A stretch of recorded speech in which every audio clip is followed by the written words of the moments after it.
Welcome back to Organo Kitchen. I am Christelle. I'm Edward Vargas. And today we're going to do King Cinnamon Latte. For this recipe, we're going to need King of Coffee, 1 sachet, that you're going to pour in hot water, stir until it dissolves completely. Then we're going to add 1 pinch of cinnamon, just a little bit. Milk.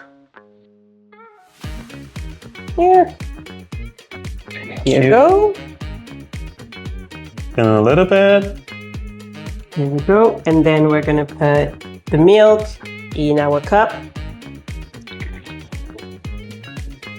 Enjoy the smell. And we're going to add coffee.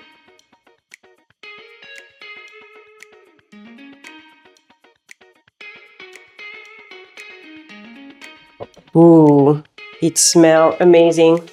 Our official tester is going to let us know. Thank you, Christelle. This is a King Cinnamon Latte. It's really good.